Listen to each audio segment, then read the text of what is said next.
Goddag alle sammen, og velkommen til det her webinar om grøn trepart. Aftalen er nu på plads, og der er naturligvis rigtig mange spørgsmål omkring, hvordan den her aftale helt konkret kommer til at udforme sig for erhvervet. Der vil være mulighed for at stille spørgsmål til sidst i seminaret, men først og fremmest skal vi byde velkommen til Søren, som vil fortælle lidt om forløbet. Mange tak, Martin. Og også herfra, velkommen til. Og tak fordi, at I er så mange, der har fundet tid til at logge på. Jeg hører, vi er langt over 1000 med på linjen her, så det synes jeg viser bare, hvor vigtig en dagsorden det her har været, og hvor spændende et forløb det på mange måder har været. Jeg vil starte med, skal vi skifte slide selv her? Nu skal jeg lige have fundet min der. Jeg vil starte med lige at indlede lidt sådan med, hvad det var for en brændende platform, vi på mange måder havde, dengang vi startede. Jeg vil starte med at indlede med at fortælle lidt om, hvor mange udfordringer vi jo i princippet stod med for et halvt eller et helt år siden, da det hele det startede op. Og så vil jeg fortælle lidt om, hvad det er for et forløb, vi har været igennem de sidste mange måneder, men måske nok i særdeleshed her den seneste uge, hvor det for alvor har spidset til. Og så vil vi dykke lidt ned i nogle af delelementer i aftalen, særligt med fokus på det, der handler om afgiften på den ene side, men også om det, der handler om arealer og rigtig mange ting på den anden side. Og så vil vi have god tid til at stille spørgsmål, som sagt, og snakke med hinanden om det her til sidst. Jeg tænker, ligesom så tænker jeg også, mange af jer har haft mange, sådan, jeg vil ikke sige mareridt, men i hvert fald måske været lidt bekymret de seneste år over alle de dagsordener, som har præget vores erhverv. Jeg synes, vi har haft på mange måder selvom vi ved, at vi har stor opbakning for befolkningen, vi ved, at der er stor tillid til os som erhverv, så den sådan debat, der har været om vores erhverv, den har været meget, meget polariseret på det seneste.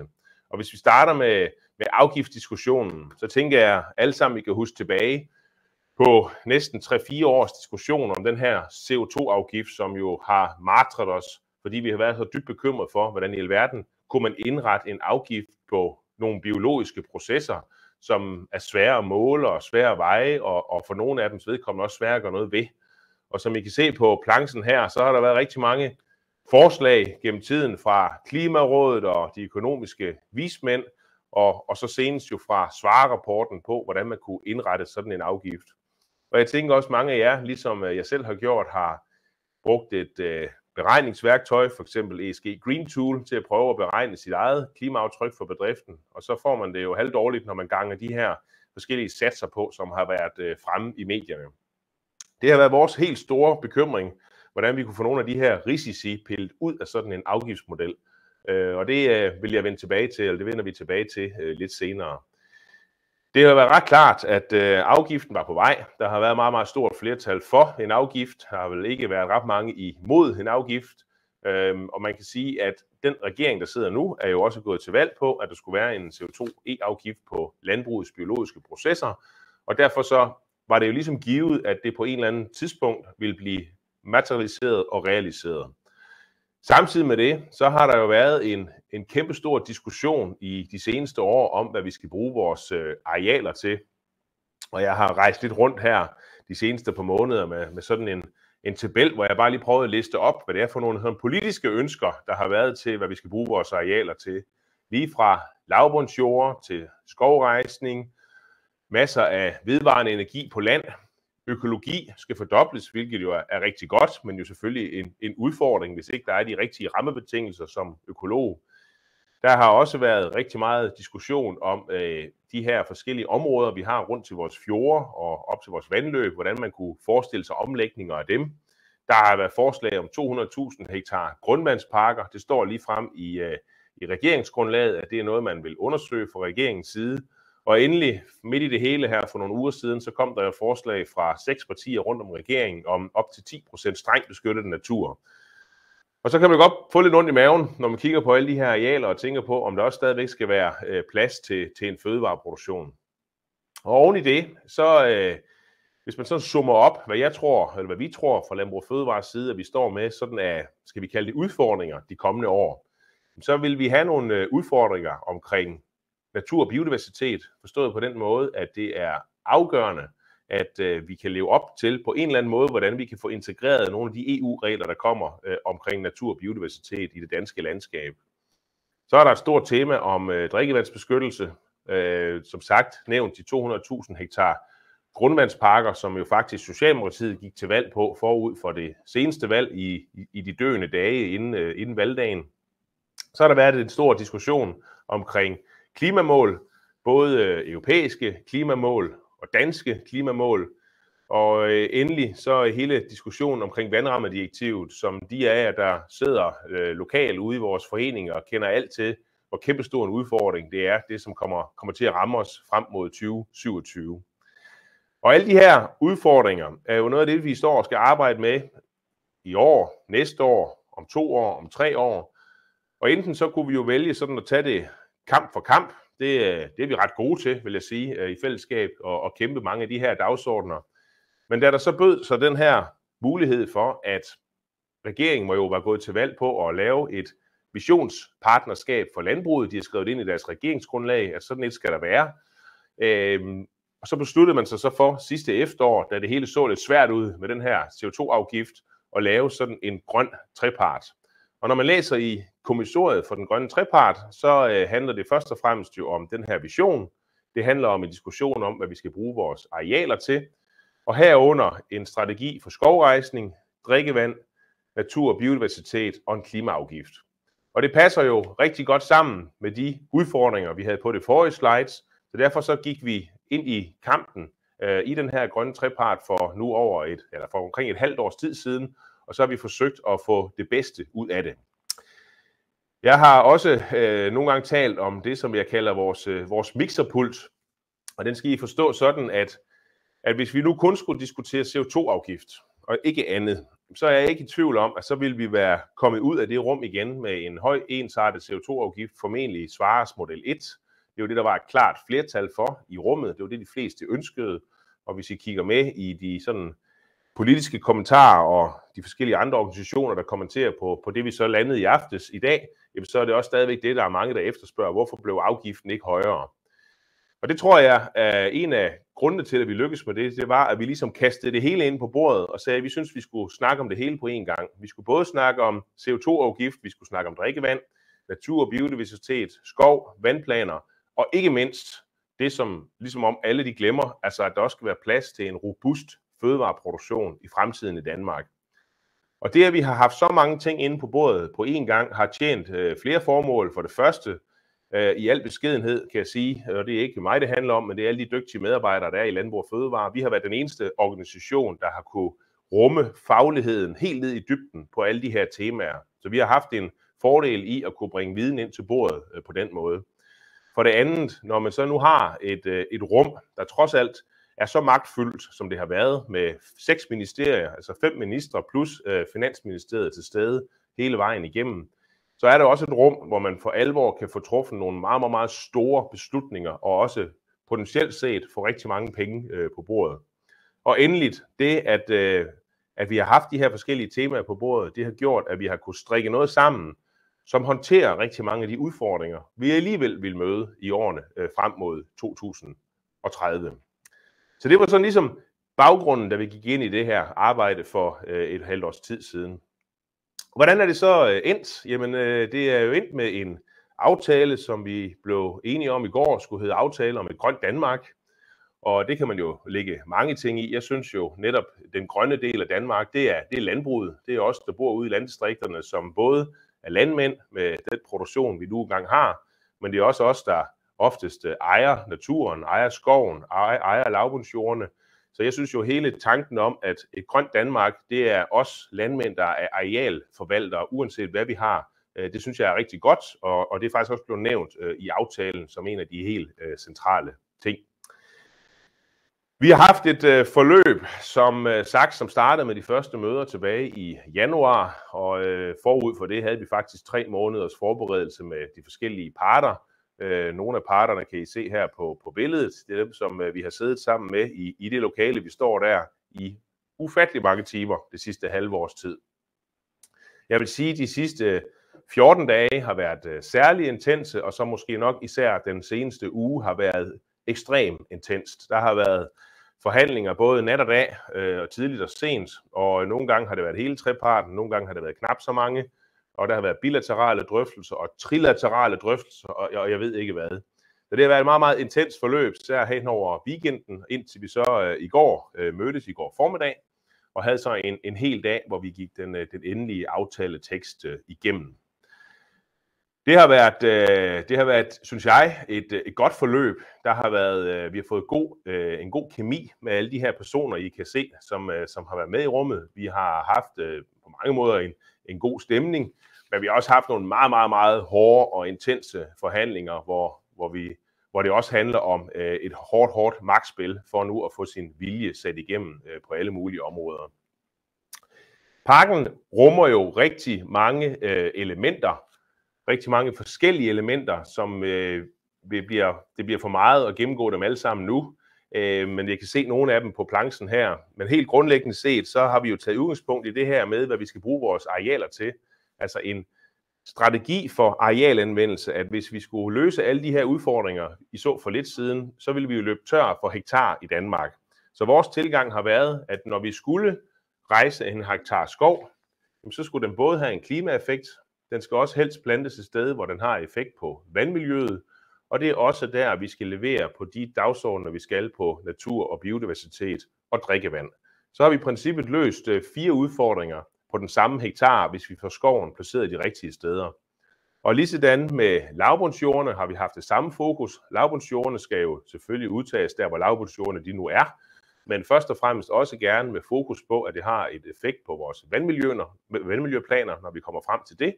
Og igen, lad os bruge lavbundsarealerne til også at skabe noget af den natur og biodiversitet, som ellers ville skulle skabes på nogle andre arealer. Og med det som et grundlag, så er der jo så lavet den her aftale om 250.000 hektar skov, 70.000 hektar lavbundsjord, plus de randarealer, der nu skal til rundt om lavbundsjorden for at få det til at gå op. Og endelig en strategi for, at det så er de arealer, hvor vi placerer natur- og biodiversitetsformålene.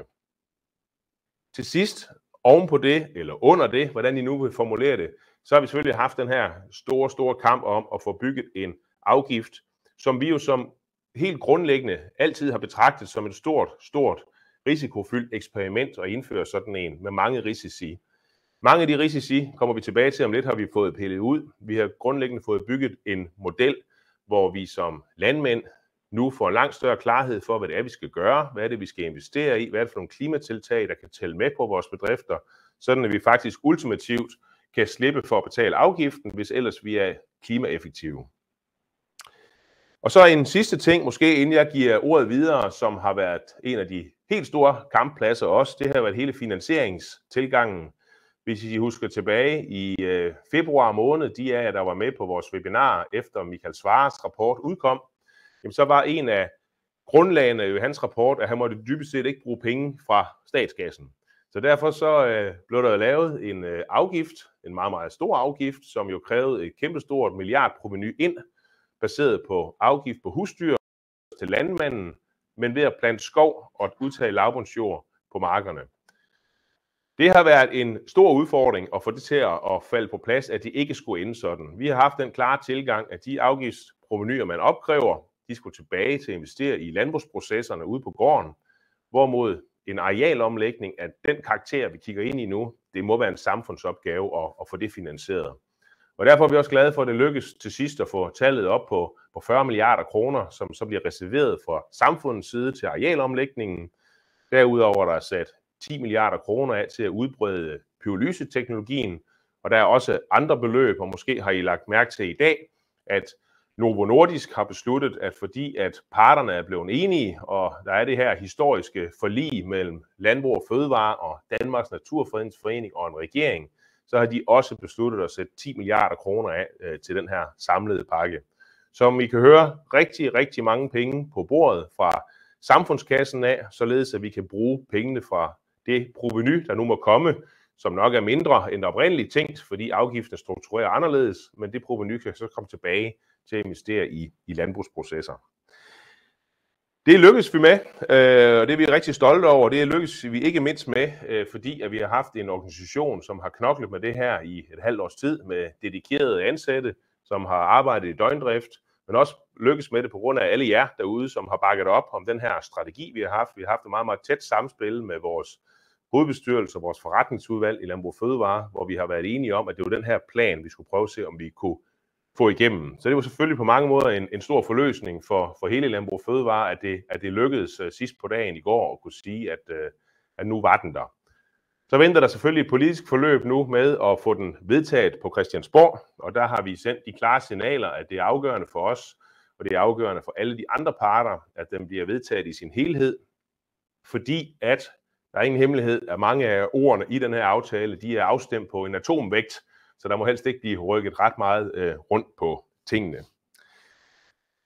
Men jeg vil foreslå, at vi dykker lidt ned i nogle af aftalens delelementer, så jeg tænker, at jeg giver ordet videre til dig, Anders Panum. Ja, tak for det. Og et par ord om kvælstof og vandmiljø. Der er det sådan, at den her aftale, den slår fast, at måden vi skal nå kvælstofsreduktioner på, det skal ikke være ved øgede restriktioner på markerne, det skal være ved at lægge arealer om til skov, og vi skal lave lavbundsprojekter og vådområder, så vi kan have en robust produktion på vores landbrugsarealer. Og så har vi også fået en del af den her aftale, at den her arealomlægning, som så skal finde sted, det skal ikke ske ved, at der sidder nogen i København og tegner på kort. Det skal ske gennem lokale processer, hvor kommunerne sammen med landbrugets repræsentanter lokalt og andre lokale interessenter lægger en plan for, hvad er det for steder, vi skal have lagt arealer om, hvordan er det, vi skal nå målene lokalt. Og en væsentlig del af det bliver, at der bliver oprettet flere af de her nye kystvandråd, som vi havde 4 af sidste år rundt om i landet. Der kommer der kystvandråd alle de steder, hvor der er et stort indsatsbehov i forhold til at reducere kvælstof. Der vil kystvandråd, som er kommuner, landbrugsrepræsentanter og andre lokale interessenter, de vil sætte sig ned og kigge på vandplanerne og se, er der bedre veje til at komme i mål, og de vil også have mulighed for at kigge ned i vandplanerne for at se, om der er nogle fejl og mangler, der skal rettes. Og det tænker vi er rigtig, rigtig godt at få vandplanerne forankret lokalt gennem de her kystvandråd. Og så er det også en del af aftalen, at de steder, hvor der er brug for det i forhold til at komme i mål, så kan der midlertidigt blive tale om at øge den målrettede regulering. Og der er det lagt ind som et princip, at det må ikke blive til mere, end at det stadigvæk vil være muligt at have landbrugsproduktion på de her arealer, og så skal det ellers rulles tilbage så hurtigt, som det kan lade sig gøre, når det er, at vi får omlagt de arealer, som skal omlægges til vådområder og lavbundsprojekter og skovrejsning. Og så er det også en del af den her pakke, at der er nogle vandoplande, hvor der er meget store indsatsbehov, og der laves der en særlig akutpakke til at få undersøgt, om der er bedre veje til mål, om det nu er de rigtige mål, vi har her, og der kommer også flere statslige midler til opkøb af landbrugsarealer i det omfang, at det er nødvendigt, så der bliver sådan en særlig håndholdt indsats i de områder, som har meget store indsatsbehov. De får hjælp fra staten til at komme i mål med det. Så er det også en del af aftalen, at der bliver fokus på spildevand. Der kommer simpelthen skrappere krav til de kommunale vandforsyninger om at rense en større del, eller rense mere for næringsstoffer i den spildevand, der bliver udledt. Og ikke mindst den spildevand, der bliver udledt urenset gennem de såkaldte overløb, det kommer der afgift på. Det er der ikke i dag. I dag skal der kun betales afgift af det spildevand, der udledes regulært og ikke ved overløb. Og endelig er det også en del af aftalen, at der skal fokus på de på det kvælstof, der kommer til mange af vores vandområder udefra, fra andre lande. Det har indtil nu været meget overset, men her forpligter regeringen sig så på at have et skærpet fokus på, at de nabolande, der udleder til os, at de også foretager de nødvendige reduktioner. Så er skovrejsning jo også en central del af den her aftale med statslig finansiering af op mod 250.000 hektar ny skov. Det er jo et voldsomt stort areal, og en del af det skal også rejses som urørt skov, altså skov, der ikke er til produktion, men til biodiversitet. Og det har jo selvfølgelig været et stærkt ønske fra Danmarks Naturfredningsforening. Og så skal det jo, er det også et vigtigt element, vi har fået ind i aftalen her, at når man rejser så meget skov, så skal man tage hensyn til husdyrproduktionen. Så vi har fået lagt et fokus ind på, at der må ikke rejses meget skov i de områder, hvor vi har stor husdyrtæthed, da det jo vil give øgede udfordringer i forhold til harmoniareal. Så var der i forhold til udtagning af lavbundsjord, var det jo en anbefaling fra Svarerudvalget, at der skulle lægges en afgift på at have lavbundsjord i produktion. Og der har vi nu fået lagt ind, at der ikke skal lægges en generel afgift på lavbundsjord, men kun på de arealer, som lodsejeren ikke ønsker at udtage. Så der kommer ikke nogen generel afgift på lavbundsjord, men hvis man bliver tilbudt at indgå i et lavbundsprojekt, hvor et lavbundsareal skal udtages og vådgøres, og man så siger nej til det, så er det så i den situation, at man vil kunne få en afgift på de her arealer. Så det er en væsentlig indskrænkning. Og så kommer der, er det også en del af aftalen, at den ordning omkring permanent ekstensivering, som forventes at åbne her til efteråret, at den bliver videreført i de kommende år, og der også bliver en ordning for midlertidig ekstensivering, således at man ikke behøver at træffe en endegyldig beslutning om, hvorvidt et areal skal ekstensiveres, men man kan tage det ud midlertidigt i en periode, og det kan også bidrage til indsatsbehovet i forhold til kvælstof. Som Søren jo også startede med at sige, så er motoren i hele den her aftale, det er jo en stor omlægning af væsentlige arealer, som skal omlægges til natur og skovproduktion. Og der er det centralt, at der er den her lokale forankring af hele den her omlægningsproces, at det er noget, vi får indflydelse på lokalt. Natur og biodiversitet har også fyldt en del i treparten. Det var en del af kommissoriet, og det, der har været sådan rammen for mange af diskussionerne, det har været EU-målet om, at vi i 2030 skal have 30% beskyttet natur i EU, heraf 10% strengt beskyttet. Og der er den her aftale lander så på, at det ikke i Danmark, vi skal have 30% beskyttet natur. Der er en ambition om, at vi skal have 20% beskyttet natur. Og i dag, når myndighederne opgør det, så har vi cirka 15% beskyttet natur. Så det er sådan set en hel del mere natur, der skal leveres for at komme i mål med det.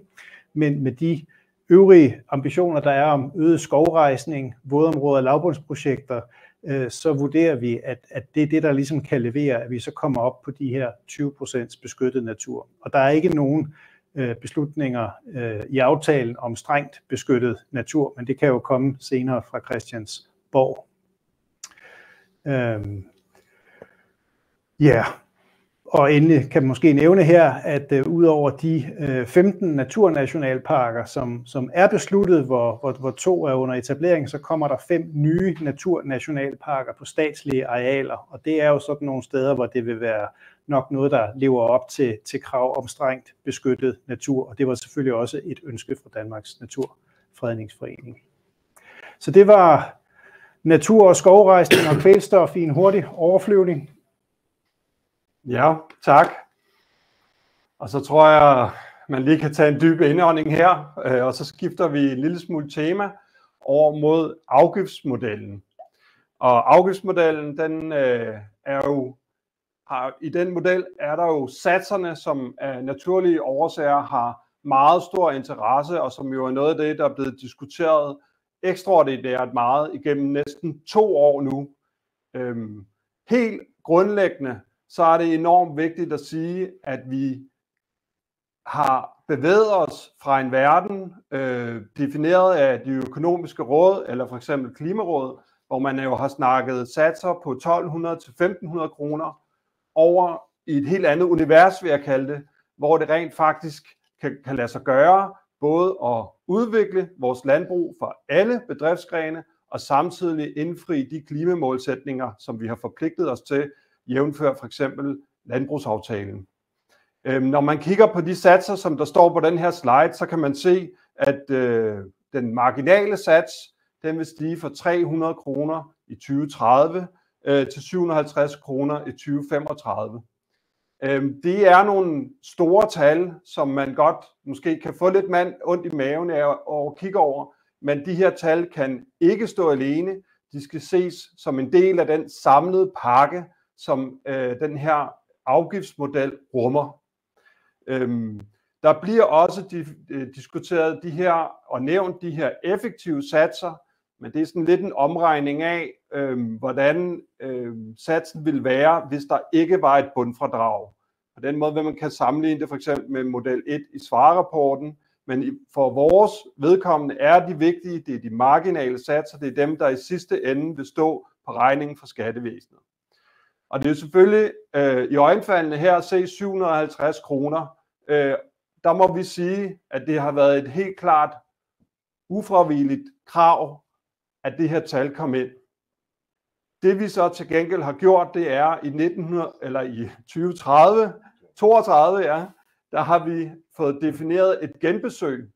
Og med det genbesøg, der sikrer vi, at den her sats, der gælder i 32, at den ikke nødvendigvis stiger op til de 750.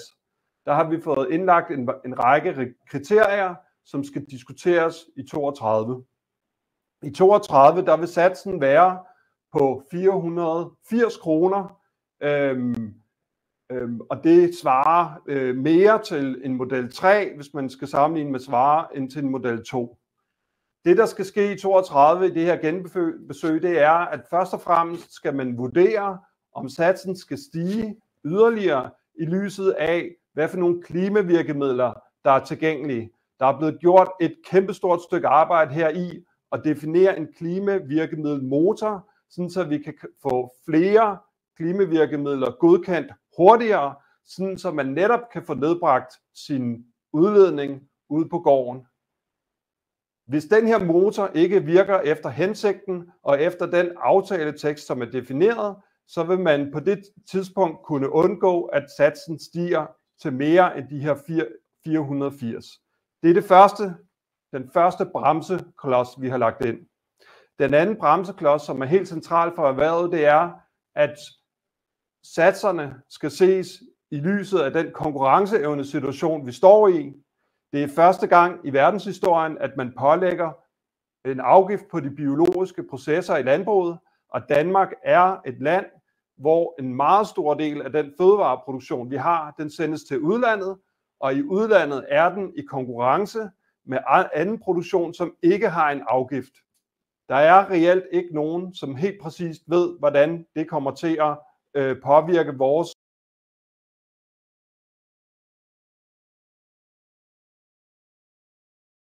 i centraladministrationen har man nogle meget mere ambitiøse holdninger til, hvordan den her prisovervæltning kan ske. Så derfor er det helt afgørende for os, at vi i 32 kan tage bestik af den situation, når vi kender de faktiske data for, hvordan systemet fungerer. Derudover så har vi også sagt, at vi bliver nødt til at se, hvordan erhvervet leverer på de klimamålsætninger, vi har. Er vi godt på vej i at indfri dem? Det ved vi jo faktisk allerede nu med den nuværende aftale, hvor vi skal reducere med 55-65% af udledningen målt i forhold til 90. Der mangler vi faktisk ikke så meget igen. og der er på den front er målstregen i sigte. Og det er også derfor vigtigt, at vi på daværende tidspunkt, hvis vi er meget tæt på målet, ikke øger presset yderligere. Og så den sidste bremseklods for, at afgiften kan stige efter 32, det er, at vi kigger ned mod EU. Vi ved, at der er regulering på vej i forhold til klimaudledning i EU også. Og der skal man altså i Danmark se, hvor langt er den diskussion gået. Er der kommet et forslag fra kommissionen, for eksempel om en kvoteordning på de biologiske udledninger fra de biologiske processer, som man ser på industrien, så er det altså også en stopklods til, at afgiften ikke kan stige mere end de her 480 kroner i 2030.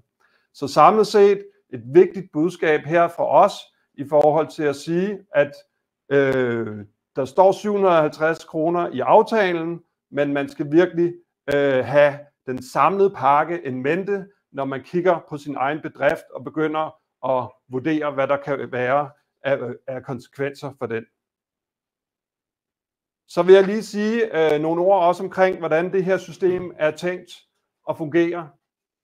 Den her figur, jeg viser jer her, den beskriver en helt central mekanisme, som vi har fået lagt ind i det her afgiftssystem. Og den mekanisme, det er muligheden for, at hvis man gør, hvis man er blandt de klimaeffektive, så kan man reducere sin afgiftsbetaling til 0. Og det, der er omdrejningspunktet for, det kan lade sig gøre, det er, at der findes et bundfordrag, og i den her figur, der er bundfordraget illustreret ved den prikkede røde linje. Og så har man i udgangspunktet en udledning, og den bliver målt per dyr, så det kan være kvæg, og det kan være grise eller andre dyretyper, og inden for hver af de her overordnede dyretyper, der vil der være forskellige mere præciserede dyretyper. Inden for kvæg er der for eksempel 11 forskellige. Det kunne være malkekvæg af stor race, eller for eksempel Jersey-kvæg. Så man har en udledning per dyr. Den udledning, den skal så reduceres ned til det her bundfordrag. Når man kommer ned under bundfordraget, så vil man ikke skulle betale afgift mere. Dermed anerkender den her model, at der i fødevareproduktionen altid vil være en udledning forbundet med at producere, og at man ikke skal beskattes af den del. Her der kan man så se, hvordan man ved hjælp af forskellige virkemidler, der bliver introduceret ude på gården, kan reducere sin udledning. Man kan gøre det for eksempel ved at introducere virkemidler i fordøjelsen. Det kunne være virkemidlet i foderadditiver som Bovar, som er blevet diskuteret rigtig meget, hvis det er kvæg. Dernæst kommer mulighederne inden for staldanlæggene. Der kan være et linespildsanlæg, der kan være fakler, der kan være andre virkemidler, som man kan introducere der. Og så sidst så kommer der ude på lageret, hvad er det for nogle virkemiddelteknologier, der er der. Det kan være teltoverdækning, det kan være sommerforsuring, og så kommer jeg vist til at sige fakkel før. Faklen, den sidder jo selvfølgelig på lageret. Så ved at introducere de her klimavirkemidler, så reducerer man udledningen, og når man så har introduceret nok klimavirkemidler, så rammer man altså ned under den her bundfradragsgrænse, og så på trods af, at der er en restudledning tilbage, så er der altså ingen afgiftsbetaling. En af de ting, som er enormt vigtige i modellen, det er, at det her bundfradrag, det er fast. Det betyder, at når man kigger over tid, hvis man forestiller sig, at den her figur den er over tid, så vil bundfordraget ikke rykke sig automatisk nedad. Det har der været et pres for centraladministrationen, at vi hele tiden får skubbet flere åbne op for et større og større skattegrundlag. Men faktisk er det sådan nu, at frem til 35, så er bundfordraget fastsat til de her 60%. Det vil så skulle vurderes i 32 i samklang med de 4 bremseklodser, som jeg beskrev før. Den sidste vigtige ting at fornævne her, det er, at de her forskellige klimavirkemidler, de koster naturligvis penge, og der har været nogle udfordringer, hvor der har været begrænsninger i forhold til statsstøttereglerne, hvor at man, sådan som reglerne er i dag, ikke både kan få afslag i en afgift og samtidig få støtte til det afslag. Det er defineret inden for statsstøttereglerne som dobbeltbeskatning. Der har vi kæmpet meget hårdt for at forsikre os, at den her udfordring, der er med statsstøtteproblemerne, bliver løst. Regeringen har forpligtet sig til at gå til kommissionen og få forhandlet en undtagelse på plads, eller i hvert fald få håndteret den her udfordring. Og hvis man ikke kan det, så har regeringen fået forpligtet sig til, at man finder en ordning, sådan så landmænd i Danmark ikke stilles sværere end vores kollegaer i EU, når man skal bruge landbrugsstøtten, altså kapmidlerne, til at implementere klimavirkemidler. For det vil være en af de drivende kræfter fremadrettet, hvordan vi kan bruge landbrugsstøtten netop til at få skabt nogle økonomisk bæredygtige ordninger for de her forskellige klimateknologier. Yes. Jeg tænker, det var det om afgiften. Så har vi også et meget vigtigt arbejde, og jeg nævnte det lidt, det er hele krumtappen i den her afgiftsmodel, det er, at der kommer flere virkemidler, og de bliver godkendt hurtigere. Der har vi kræfter her i huset, der har arbejdet enormt meget for den meget usikre og uigennemskuelige proces, der er på nuværende tidspunkt med, hvordan man får godkendt de her forskellige klimateknologier i Klimaministeriet. Det gælder sådan set både de teknologier, som udspringer fra universitetsverdenen, som måske er et forskningsprojekt, men i lige så høj grad også de mange teknologier, som bliver opfundet derude i samarbejde med den praktik, man har ude på gården, måske i samarbejde med en ingeniør eller andre gode kræfter, som rent faktisk udvikler teknologier. Og det er helt afgørende for det her system, at der løbende vil komme nye virkemidler ind, som bliver godkendt hurtigere, så man netop kan få reduceret sin udledning ned under det her bundfradrag og komme i nul. Så har vi også arbejdet for at få et afsnit ind om international udsyn. Danmark, vi skal være et foregangsland,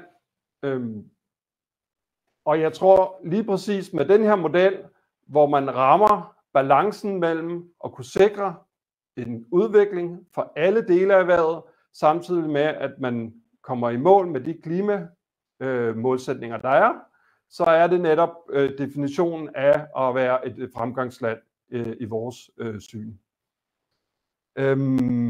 Og nu står det lidt langt væk fra mig her. Vi skal også arbejde for, at landbrugsstøtten reguleres samlet på EU-niveau, og vi arbejder også for, at hele den her regulering, der er omkring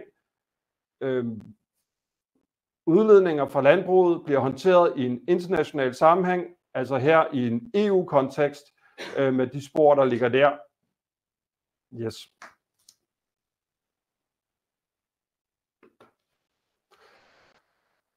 Og afslutningsvis, så har vi fremsynet og bæredygtig dansk fødevareproduktion. Vi har forhold omkring bedre generationsskifte, mere etableringsstøtte til yngre landbrugere.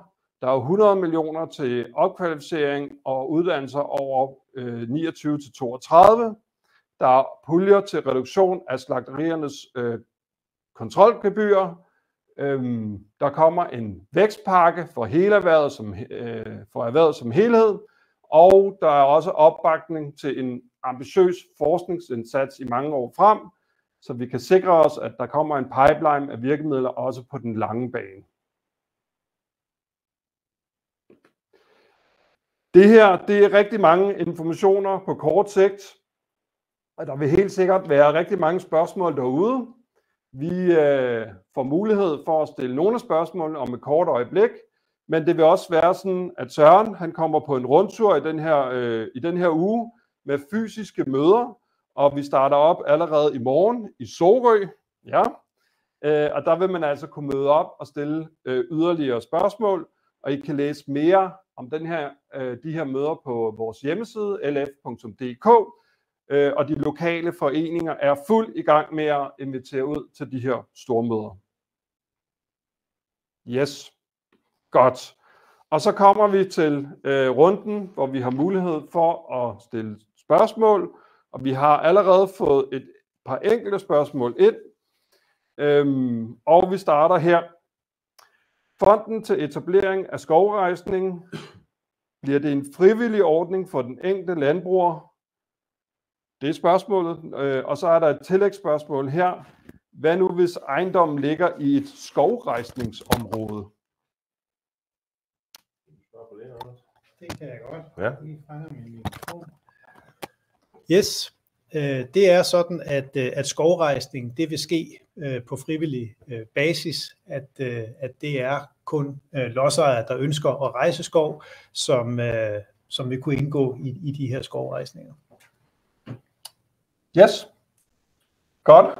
Og så er der også et spørgsmål her, helt konkret om ammekøer på naturpleje. Hvordan beregnes deres CO2-afgift? Og måske i virkeligheden også lidt bredere omkring økologien, og hvordan den ligesom bliver håndteret i den her aftale.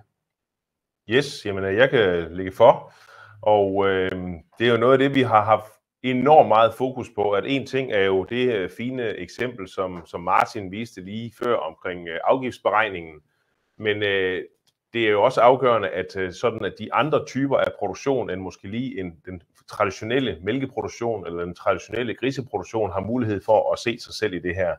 Derfor har vi haft meget fokus på det, vi kalder for bagatelgrænser. Det er også skrevet ind i aftalen, at der skal kigges på bagatelgrænser. Og bagatelgrænser, det er jo både for helt små produktioner. Det kan også være for de dele af vores erhverv, hvor der er en meget, meget, meget, meget lille klimagasudledning, og derfor giver det ikke mening i princippet at lave en afgiftsstruktur på det. Så når I læser aftalen, så vil I se, at det man forventer fra statsadministrationens side, eller fra centraladministrationens side, er, at afgiften bliver primært på grise og på køer. Fordi nogle af de andre produktionsgrene, de er så små, at det giver ikke mening. Så der vil blive på et tidspunkt, når vi kommer ned ad vejen, det er for tidligt at sige nu, så vil der komme nogle forskellige bagatelgrænser, sådan at jeg tror rigtig mange af de helt små produktioner, vi har, vil ikke blive omfattet af det her setup. Der ligger en hel masse statsstøtteproblematik i, hvordan man laver sådan en bagatelgrænse. Hvis der er noget, jeg er blevet 100 meter mester i de sidste par uger, så er det statsstøtteproblematik, for det er noget af det, vi har haft meget fokus på her fra husets side af, at ansvaret for den her statsstøtteproblematik skal skubbes over på regeringen, og det skal ikke være landmandens ansvar.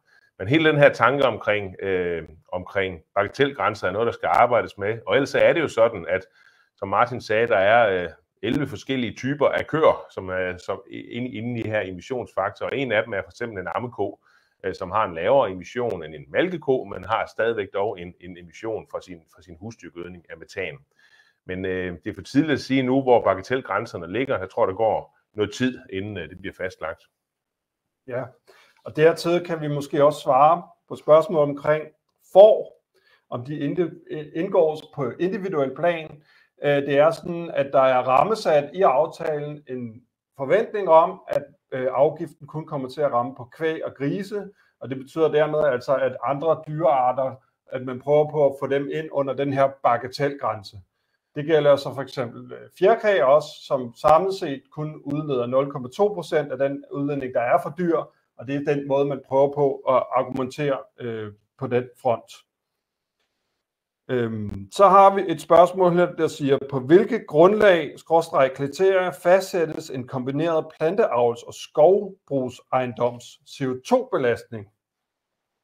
Yes, jamen i oprindelige rapport fra Michael Svarer, der var forslaget jo, at afgiften skulle dybest set ligge 3 steder. Så det ene sted var på lavbundsjordene, og det er jo så det, som Anders var omkring for lidt siden, at det har vi fået ændret til, i stedet for at alle lavbundsjorde som udgangspunkt skal betale en afgift, så bliver det de lavbundsjorde, hvor lodsejeren ikke ønsker at indgå i et udtagningsprojekt, der skal betale en afgift.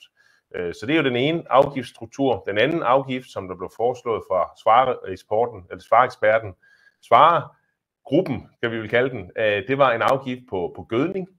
Og den tredje, det var så de her afgifter på husdyrene, som vi har været omkring. Så når vi kommer tilbage til et skovlandbrug og et almindeligt planteavlsbrug, Så i princippet, den afgift, der var der på gødning, den har vi fået forhandlet væk. Det har vi brugt mange kræfter på her de sidste par dage, fordi vi dybest set ikke synes, det giver mening at have en afgift på gødning af mange årsager. Fordi når vi nu laver hele den her forvandling af Danmarkskortet over de næste 40 år, så er tanken jo, at nogle af de arealer, som er mere følsomme og som har en lav retention og som måske ligger lidt tæt på kystnære områder, de vil jo blive taget ud af drift. De fleste af dem i hvert fald, eller nogle af dem. Og det vi så har tilbage, det er jo den robuste landbrugsjord. Uanset om den ligger i Østdanmark eller i Vestjylland, så er det jo der, vi skal producere en hel masse fødevarer. Og så giver det ikke mening at have en afgift på gødning, mener vi. Og det har vi altså stået fast på hele vejen igennem. Så derfor i princippet et planteavlsbrug og et skovbrug bliver stort set ikke omfattet af de her afgifter. Ja, så har vi Poul Erik Jørgensen, der spørger til, om vi kan sige mere om finansieringen af de 40 milliarder. Ja, vi kan i hvert fald sige, at regeringen synes, det er mange penge, de har måttet hoste op med her. Så det bliver noget, regeringen skal tilbage og forhandle endelig færdig med først og fremmest sig selv, tror jeg, men jo også med Folketinget, hvordan de vil finde dem. Men det bliver jo råderumsfinansiering, det bliver grøn fondsfinansiering, så det bliver noget, som man kommer til at tage fra statskassen dybest set og lægger ind på det her. Så kommer der den her pyrolysestrategi, og så er der den her Novo Nordisk fondsbidrag, som jeg omtalte for lidt siden. Og den sidste del af finansieringen er jo princippet afgifterne, som kommer ind, men som så bliver ført tilbage igen til de processer, vi har ude på gårdene. Så der pågår et stort stykke arbejde for regeringen nu her på bagkanten af det her, jo både at få det endelig vedtaget i Folketinget, men jo også at få skaffet den her fornødne finansiering, der skal til. Det er nok en af de største økonomiske aftaler i Danmarks historien, og jeg kan i hvert fald sige, at mange af dem, som jeg har siddet i rummet med, og nogle af dem er jo meget, meget erfarne toppolitikere, der har været med i det her game i mange år, de var alle sammen sådan på mange måder både stolte, men også næsten bevæget over, hvor stor en aftale det faktisk var, de sad med i hænderne. Yes. Og så kommer der et meget konkret spørgsmål her. Hvad med ammoniakejendomme? Det tænker jeg måske er lidt udenfor. Nej, det er fint. Eller er det fint? Ja, Godt, ja. yes. Ja. Det har vi sådan set også været omkring i den grønne trepart. En anerkendelse af, at vores husdyrregulering og de krav, der er til ammoniakudledning fra husdyrejendomme i forhold til nærliggende beskyttet natur, det giver store problemer for husdyrbrug, der ligger tæt på beskyttet natur. Og der er det faktisk en del af formålet med den her grønne arealfond, at den skal have et særligt fokus på at hjælpe med at få købt de husdyrproduktioner ud, som ligger et sted, hvor de ikke kan udvikle sig. Så det vil vi have meget stort fokus på i implementeringen af det her, at vi skal have hjulpet de husdyrproduktioner, som ligger et sted, hvor naturbeskyttelse gør, at de ikke kan få en ny miljøgodkendelse eller udvikle sig. Der skal den her arealfond hjælpe dem fri fra den lokation, og så kan de jo forhåbentlig flytte til en anden lokation med deres husdyrproduktion, hvor de kan udvikle sig. Ja. Ja, og hvis jeg skal lige følge måske lidt op på det forrige spørgsmål omkring planteavl, så er det vigtigt at sige, at en af de ting, som Michael Svarer også foreslog, det var jo en afgift på udbragt kalk. Og af alle ting, man kan foreslå, så synes vi jo nok, at det var et pudseløjerligt forslag, men der var en klimaeffekt på det i 2030, så derfor var det afgørende for regeringen at få det med i aftalen. Vi har sagt, at vi synes, det svarer til en fiskal skat, fordi vi håber sørme ikke, at der er nogen, der kommer til at kalke mindre, fordi der kommer en afgift på kalk. Så der er blevet skrevet ind i aftalen, at det skal man genbesøge om nogle år, inden den starter. Den starter først i 2028, tror jeg det er. Der skal man genbesøge, om det nu også giver faglig mening, fordi at der er ny viden, der viser, at hvis ikke jorden den er kalket godt op, så ved vi jo alle sammen, at så har du både dårligere næringsstofudnyttelse og dermed potentielt større næringsstofudvaskning, og der er faktisk også måske en udfordring med de emissioner, der er for jorden. Så det er noget, vi vil følge i de kommende år, hvordan implementeringen af den ender. Men det er ikke de store beløb, der er i det. Det er relativt få kroner per hektar, men det er stadigvæk en afgift, som er nævnt i aftalen. Mm. Ja, tak for det svar. Så har vi Henrik Galsgaard, der skriver, først og fremmest så ser det ud til at være en rigtig god aftale, LRF har forhandlet hjem. Tak til Søren her. Godt arbejde. Mit spørgsmål går på, om man kun har snakket næringsstoffer i spildevand, eller man også har forholdt sig til de mange kemiske stoffer og hormoner, som ledes urenset ud fra alle spildevandsanlæg. Synes den del får alt for lidt opmærksomhed, når man snakker om tilstanden i vores indre farvande? Ja, og det er jo et rigtig godt spørgsmål. Det har treparten ikke været præcis på, men der ligger i aftalen, at der skal stilles skærpede krav til spildevandsrensning, og umiddelbart så har trepartens fokus her været på næringsstoffer, både fosfor og kvælstof, men det er helt naturligt, at vi i implementeringen af det her har fokus på, at det selvfølgelig også skal gælde andre miljøfremmede stoffer, som også kan give os udfordringer i vandmiljøet. Ja, så har vi et spørgsmål her også om gødningsreguleringen. Hvad betyder det, at der indføres et tilskud til reduceret gødningsanvendelse på 750 kroner per ton CO2 ved omlægning af den direkte landbrugsstøtte? Yes, jamen det var det, vi var forbi for lidt siden, hvor som sagt, der var ligesom to muligheder dybest set. Den ene mulighed var, at man kunne have en afgift på gødning, altså en CO2-afgift på gødning. Og den anden mulighed, som vi så endte med at vinde kampen på, det var, at der kommer en tilskudsordning til reduceret gødning. Det vil blive lavet formentlig først i 2028, vil jeg tro, når vi nærmer os den nye CAP-periode. Så vil man have, ligesom I kender det for ecoschemesne i dag, så vil det enten blive formentlig et ecoscheme eller en eller anden landdistriktsordning, hvor man så som landmand, hvis man bor et sted og synes, man godt vil have lidt betaling for at bruge mindre gødning, jamen så kan man i princippet få et tilskud til at bruge mindre gødning. Det skulle så i sidste ende gøre det op for nogle af de her lattergasemissioner, som man ellers ville mene, at man kunne spare ved at afgiftspålægge gødningen. Så det er typisk set den handel, der er blevet lavet der. Så et rigtig godt spørgsmål her, som vi får mange gange. Hvordan er det, man opgør CO2-udledningen? Bliver CO2-udledningen beregnet ud fra en norm, eller hvordan skal man forestille sig derude, at man sådan et regnskab kommer til at se ud, når man får det ind ad døren fra skat? Det kan du give et bud på, Martin. Ja, og det er jo sådan helt grundlæggende, at i modsætning for eksempel til industrien, hvor man har rigtig god styr på, hvad det er, en fabrik udleder af fossile, har af udledning fra det fossile, så er det nemlig en rigtig svær opgave at opgøre, hvad det er på en gård. Der findes ikke rigtig nogen indberetninger i dag. Og det, der så helt grundlæggende skal ske, det er, at man skal få etableret de her emissionsfaktorer, og det er det, jeg vil kalde en norm. Og det betyder helt grundlæggende, at hvis man for eksempel har et virkemiddel, det kunne være et fodertilsætning, det kunne være en fakkel, man sætter på sit lager, så får den tilknyttet en emissionsfaktor. Og den emissionsfaktor, den fortæller lige præcis, hvor meget ens CO2-udledning bliver reduceret. Og det er derfor også, at den her godkendelsesproces omkring virkemidler er helt afgørende. Fordi vi har faktisk rigtig mange ting, som vi gør derude, som er virkemidler, men hvor man mangler den her norm eller den her emissionsfaktor, som kan blive sat på ens udledninger, så man kan få det afslag i afgiften eller den reduktion, som man jo reelt har. Og de her emissionsfaktorer, de er både inden for det, vi kan kalde landbrugspraksis. Det kan være noget med fodertilsætning, fodersammensætning. Der er også noget omkring græsningsdage. Det kunne være nogle eksempler, men det er også de her mere teknologiske ting, som for eksempel fakler, sommerforsuring i lageret og hvad der ellers er. Et linespilsanlæg i stallen er også et eksempel. Så ved hjælp af de her emissionsfaktorer, så er det den måde, ens nedslag i udledning bliver beregnet på, og dermed også ens nedslag i afgiftsgrundlaget. Yes. Så kommer der et spørgsmål her fra Claus Rom. Bliver egenproduktionen af el med solceller eller varmeproduktion med fils indregnet i CO2-regnskabet? Ja, den får jeg selv lov til at svare på også. Men det gør det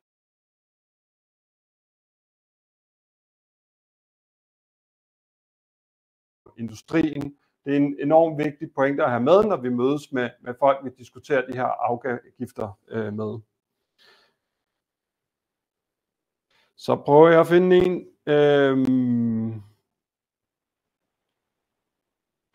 Og et spørgsmål mere her.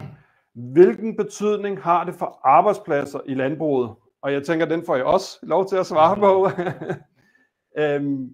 Man kan sige, som udgangspunkt er vi jo rigtig, rigtig glade for, at man har forbedet den her afgiftsmodel væk fra de modeller, der har været tale om for 2 år siden, som havde nogle helt voldsomme konsekvenser for beskæftigelsen i landbruget. Der var der tale omkring 15.000-20.000 arbejdspladser, som kunne gå tabt. De beregninger, vi har set nu, der vurderer ministerierne, at der vil være et tab af arbejdspladser på omkring 2.000 i landbruget og de følgende erhverv, og så vil der være nogle arbejdspladser, der opstår for eksempel i skovproduktionen på 1.000, sådan så det netto bliver omkring 1.000 arbejdspladser. Godt. Så kommer der et spørgsmål her omkring Bovar, om det tæller med som et fradrag i udledningen, og det tænker jeg måske, det har vi været lidt inde på, det gør det. Så finder jeg lige en.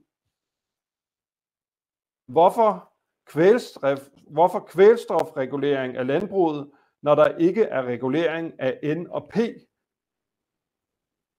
for rensningsanlæggene, står der her.